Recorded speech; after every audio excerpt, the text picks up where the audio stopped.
안녕하세요. 크리스천 영상학교를 운영하는 신목사입니다. 오늘은 마음이 속절없이 무너져 내릴 때 라는 제목을 한번 생각해 볼게요. 살다 보면 실망과 낙담, 죄책감이 해일처럼 덮치고 사는 게 너무 힘들다는 생각이 쏟아져 들어올 때가 있습니다. 특히 직장에서 중요하고 위험한 결정을 내리는 자리에 앉아 있거나 가정의 책임을 맡고 있는 가장이거나 자녀를 정성껏 돌보는 부모거나 저처럼 교회 공동체를 맡고 있는 경우 더욱 그렇죠. 그게 아니라도 그동안 다정했던 배우자나 자녀와의 관계가 악화되고 갈등이 깊어질 때, 혹은 그동안 힘을 다하여 노력하고 애쓴 결과가 물거품처럼 허물어졌거나, 특히 기도훈련하는 우리 공동체 식구들은 정신없이 허우적거려도 손에 아무것도 잡히지 않을 때 그럴 것입니다. 그럴 때는 그냥 아무도 없는 곳으로 사라져버렸으면 좋겠다는 생각이 들기도 하죠. 다 때려치고 싶다는 생각이 불쑥 들어오기도 합니다. 그래서 절망스럽고 막막한 마음을 품고 전전긍긍하게 되죠. 솔직히 저도 그런 때가 적지 않았어요. 그렇지만 그럴 때마다 그만두고 때려칠 수도 없지 않겠어요. 그래서 답답하고 어두운 마음이 사라질 때까지 할 일 없이 방황하거나 고통을 곱씹으며 시간을 보내게 됩니다. 그래서 오늘은 그 얘기를 좀 하고 싶어요. 제 나이가 이제 60이 넘었으니까 나는 살 만큼 살았다고 봐도 좋죠. 그러나 뒤돌아보면 실패뿐인 인생이었음을 자조적으로 고백할 뿐입니다. 그러나 어찌된 판인지 이제는 사람들의 인생 문제를 상담해주며 공동체 식구들을 가르치고 훈련시키는 자리에 앉아 있으니 참 제가 봐도 기가 막힌 일이에요. 솔직히 제 앞가림도 제대로 하지 못하는 처지인데 말이죠. 그러나 제가 원했던 일도 아니고 하나님께 능력을 인정받아 하는 일도 아니므로 하나님께서 그만하라고 할 때까지는 꾸역꾸역 할 수밖에 없어요. 그러나 인생의 3분의 1을 넘어서는 인생 선배로서, 신앙 훈련시키는 교회 지도자로서 마음이 무너질 때 어떻게 해야 하는지 조언을 드리고 싶습니다. 먼저 마음이 무너질 때는 마음이 가라앉을 때까지 싸우면서 격렬하게 저항하셔야 합니다. 어떤 이들은 마음을 풀어보려고 영화나 TV를 보고 친구를 만나 위로와 격려를 받는다고 하지만 그렇게 해결될 일이 아니죠. 물론 적절한 조언이 필요할 수는 있습니다. 그러나 이미 엎질러진 물일 때는 어떤 위로도 귀에 들어오지 않을 것입니다.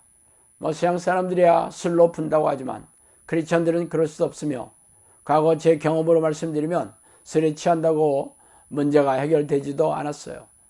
그러므로 부정적인 마음이 가라앉을 때까지 저항하면서 싸우셔야 합니다. 낙심천만한 생각이 들어올 때 받아들여 곱씹으면 생각 속에서 더욱 증폭이 되어 더욱 커지게 마련입니다. 그래서 아주 오랫동안 마음이 고통스럽고 힘들게 되죠. 그래서 예수피로 쳐내면서 싸우라는 얘기예요. 낙담과 절망 등 마음이 무너지는 것은 배우의 미호경이 영향력을 행사하긴 그런 강력한 파워가 있기 때문에 그냥 내버려둬서는 안 됩니다. 설령 아무리 예수피를 외치면서 싸워도 효과가 없더라도 속절없이 받아들여 무너진 것과는 확연하게 다릅니다. 그러나 이는 기도 훈련이 어느 정도 되어 있는 사람에게 가능한 일일 것이에요. 평소에 부정적인 마음과 싸우는 기도를 하지 않는 사람이라면 엄두도 못 내는 일일 것입니다. 또한 마음이 무너질 때 절대로 평소의 습관을 들인 기도 방식을 그만두어서는 안 됩니다. 어둡고 답답한 마음이 들어올 때는 정말 기도하기 힘들어요. 집중이 되지 않고 기도하고 깊지 않은 마음이 물밀듯이 밀려오기 때문이죠. 그러나 규칙적이고 습관적인 기도를 멈춰서는 안 됩니다. 기도를 멈추면 진짜 회복이 불가능할 수도 있으며 대부분 돌이키기 어려울 정도로 엄청나게 무너지게 됩니다. 실망과 낙담은 미호경의 치명적인 공격이며 기도를 중단하는 것은 이들이 노리는 목적이라는 것을 잊지 마세요. 기도하기 싫더라도 그냥 기도 자리에 앉아 기도하는 흉내라도 내셔야 합니다. 그게 미호경과 싸우는 자세예요. 저는 기도하기 싫을 때 일부러라도 더 기도하려 할 수 있습니다.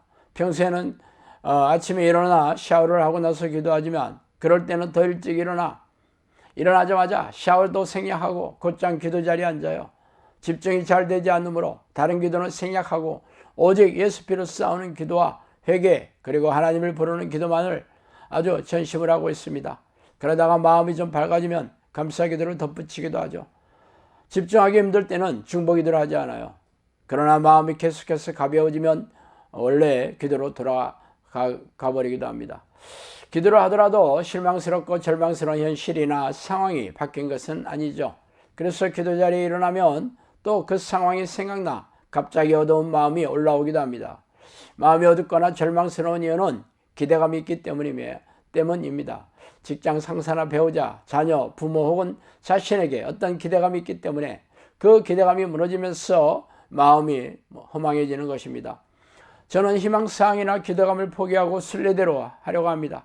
말하자면 자신의 생각과 계획 그리고 바라는 바를 포기하는 것이죠. 이럴 때 마음이 정말 힘들어요. 그러나 그 마음을 잡고 있다고 해서 문제가 해결되는 것은 아니지 않습니까? 해결되지 않는 상황을 바라보면서 집착하는 것은 더욱 어리석은 짓이에요. 그러므로 하나님이 기적적으로 해결해 주시지 않는다면 그게 하나님의 뜻이라고 여기며 자신의 생각을 내려놓는 것입니다. 하나님이 절대 선하시다고 믿는다면 그분의 선하심을 믿고 자신의 생각을 내려놓으세요. 평소에 기회가 날 때마다 전지전능하신 하나님께 자신의 인생을 맡긴다고 고백하지 않았습니까? 그렇다면 그렇게 하세요.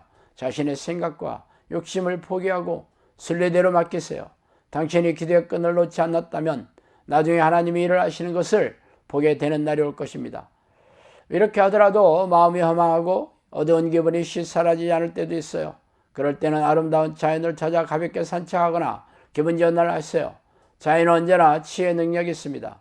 저는 마음이 어두울 때는 정원의 꽃들을 찬찬히 들여다보거나 주변의 산과들로 산책을 하기도 합니다. 마음이란 쉽게 변하기 마련이죠. 그래서 쉽게 어두워지기도 하며 시간이 지나면 언제 그랬냐는 듯이 밝아지기도 합니다. 그러므로 자신의 마음과 생각을 믿지 마세요.